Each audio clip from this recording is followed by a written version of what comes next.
കേരളത്തിന്റെ വികസന ചരിത്രത്തിൽ ഇടം നേടാൻ ഇൻവെസ്റ്റ് കേരള ആഗോള നിക്ഷേപക ഉച്ചകോടിക്ക് തിരിതെളിയുന്നു. 2 ദിവസങ്ങളിലായി കൊച്ചിയിൽ ചേരുന്ന ഉച്ചകോടി മുഖ്യമന്ത്രി പിണറായി വിജയൻ അല്പസമയത്തിനകം ഉദ്ഘാടനം ചെയ്യും. 50 കോടിയിലേറെ മുതൽ മുടക്കുള്ള പദ്ധതികൾ അവതരിപ്പിക്കും. ലോകത്തിന് മുൻപിൽ കേരളത്തിനെ അടയാളപ്പെടുത്തുമെന്ന് വ്യവസായ മന്ത്രി പി രാജീവ് പറഞ്ഞു. വാക്കുകളിലേക്ക്.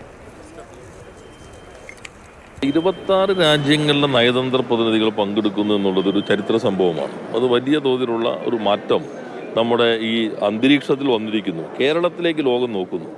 കേരളം ലോകത്തിന് മുൻപിൽ വിസിബിൾ ആയിരിക്കുന്നു. നമ്മുടെ പൊട്ടൻഷ്യൽ ലോകം തിരിച്ചറിയാൻ തുടങ്ങിയിരിക്കുന്നു. നേരത്തെ നിങ്ങൾ പിന്നെ ഞങ്ങൾ എന്നതിൽ മാറി ഇത്തവണത്തെ ഇൻവെസ്റ്റ് സമ്മിറ്റ് നമ്മളാണ് സംഘടിപ്പിക്കുന്നത്. നിങ്ങളെയും കൂടി ചേർത്ത് ഞാൻ പറയുന്നത്, ഗവൺമെൻറ്, പ്രതിപക്ഷം, ഇൻവെസ്റ്റേഴ്സ് കമ്മ്യൂണിറ്റി, മാധ്യമങ്ങൾ എല്ലാവരും ചേർന്നാണ് ഇത്തവണത്തെ സമ്മിറ്റ് നടത്തുന്നത്. കാരണം അങ്ങനെ അല്ലാതെ നമുക്കിനി മുന്നോട്ട് പോകാൻ കഴിയില്ല.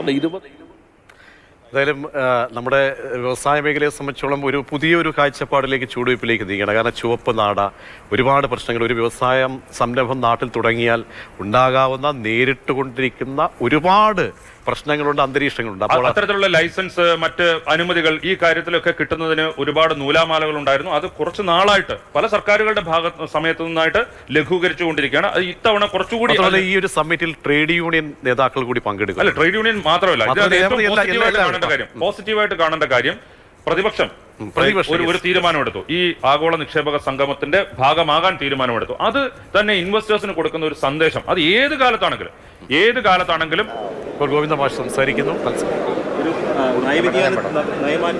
ഒരു നയമാറ്റവും ഇല്ല, വ്യതിയാനവും ഇല്ല, മാറ്റവും ഇല്ല. കേരളത്തെ വികസിപ്പിക്കാതെ കേരളത്തിലെ ജനങ്ങളുടെ ജീവിത നിലവാരം മെച്ചപ്പെടുത്താനാവില്ല. അപ്പോൾ ജനങ്ങളുടെ ജീവിത നിലവാരം ഒരു 10-20 വർഷം കൊണ്ട് 400 വർഷക്കാലത്തെ വളർച്ച നേടിയ, വികാസം നേടിയിട്ടുള്ള വികസിത, അർദ്ധവികസിത രാജ്യങ്ങളിലെ ജനങ്ങളുടെ ജീവിത നിലവാരത്തിലേക്ക് കേരളത്തിലെ ജനങ്ങളുടെ ജീവിത നിലവാരം ഉയർത്തുക എന്നുള്ളതാണ് നവകേരളം. അതാണ് CPIM ഉദ്ദേശിക്കുന്നത്. അതുതന്നെയാണ് ഇടതുപക്ഷ ജനാധിപത്യത്തിന് വേണ്ടി ഉദ്ദേശിക്കുന്നത്. അതുതന്നെയാണ് ഇടതുപക്ഷ ജനാധിപത്യത്തിന് വേണ്ടി ഗവൺമെൻറ് ഉദ്ദേശിക്കുന്നത്. അതാണ് നടപ്പിലാക്കുന്നത്.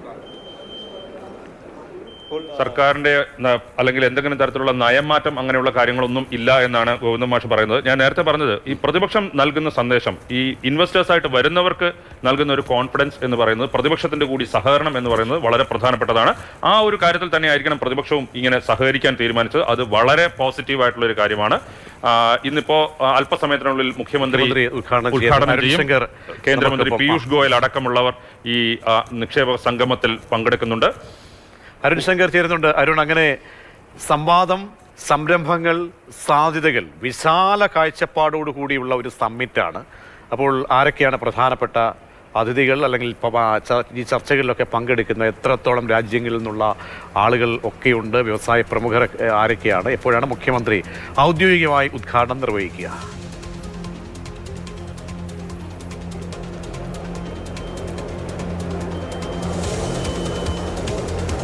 കേരളം ആദ്യമരുളുന്ന 4ാമത്തെ നിക്ഷേപക ഉച്ചകോടിക്ക് അല്പസമയത്തിനകം തുടക്കമാകും. ഇൻവെസ്റ്റ് കേരള മുഖ്യമന്ത്രി പിണറായി വിജയൻ ഉദ്ഘാടനം ചെയ്യും. കേന്ദ്രമന്ത്രിമാർ ഉൾപ്പെടെയുള്ളവർ ഈ നിക്ഷേപ സംഗമത്തിൽ പങ്കെടുക്കാൻ എത്തിക്കഴിഞ്ഞിട്ടുണ്ട്. രാജ്യത്തെ പ്രമുഖ വ്യവസായികൾ ഉൾപ്പെടെയുള്ള അദാനി ഗ്രൂപ്പിനെ പ്രതിനിധീകരിച്ച് കരൺ അദാനിയാണ് ഇവിടെ എത്തിയിട്ടുള്ളത്. അതോടൊപ്പം തന്നെ 26ഓളം രാജ്യങ്ങളുടെ പ്രതിനിധികൾ ഇവിടെ എത്തിയിട്ടുണ്ട്. സ്റ്റാർട്ടപ്പുകൾ അതോടൊപ്പം തന്നെ 50 കോടിക്ക് മുകളിൽ നിക്ഷേപം പ്രതീക്ഷിക്കാവുന്ന പദ്ധതികൾ എല്ലാം ഈ സമ്മിറ്റിൽ പരിഗണിക്കപ്പെടും.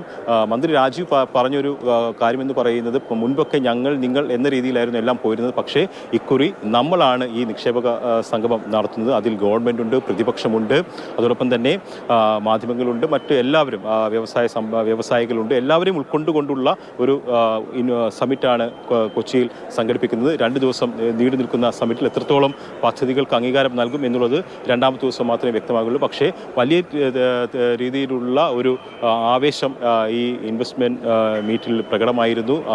2000 കമ്പനികളുടെ രജിസ്ട്രേഷനായിരുന്നു പ്രതീക്ഷിച്ചതെങ്കിലും 6000-ലധികം കമ്പനികൾ രജിസ്റ്റർ ചെയ്തിട്ടുണ്ട്. എല്ലാവരുടെയും പ്രപ്പോസൽ പരിഗണിക്കാൻ കഴിയില്ല. പക്ഷേ ഈ ഇൻവെസ്റ്റ്മെൻറ്റ് മീറ്റ് കഴിഞ്ഞതിന് ശേഷവും അക്കാര്യത്തിൽ ഫോളോ അപ്പുകൾ ഉണ്ടാകും. നിലവിൽ സമർപ്പിച്ചിട്ടുള്ള എല്ലാ പദ്ധതികളുടെയും സ്കൂട്ടണി ഉണ്ടാകും. അങ്ങനെ കേരളം വ്യവസായ അനുകൂലമായ ഒരു അന്തരീക്ഷം ഒരുക്കിയെടുക്കുക എന്നതിനാണ് മുൻഗണന നൽകുന്നതെന്നാണ് വ്യവസായ മന്ത്രി പറഞ്ഞത്. അതോടൊപ്പം തന്നെ CPM സംസ്ഥാന സെക്രട്ടറിയും പറഞ്ഞത് നവകേരളം കെട്ടിപ്പടുക്കുന്നതിനുള്ള ഒരു പാതയായിട്ടാണ് ഈ ഇൻവെസ്റ്റ്മെന്റ് മീറ്റിനെ കാണുന്നത്. അതിൽ ഒരു തരത്തിലുള്ള നയവിജ്ഞാനവും ഉദ്ഘാടനം നിർവഹിക്കും. ഇൻവെസ്റ്റ്മെന്റ് സമ്മിറ്റിന് അങ്ങനെ തുടക്കമാകും.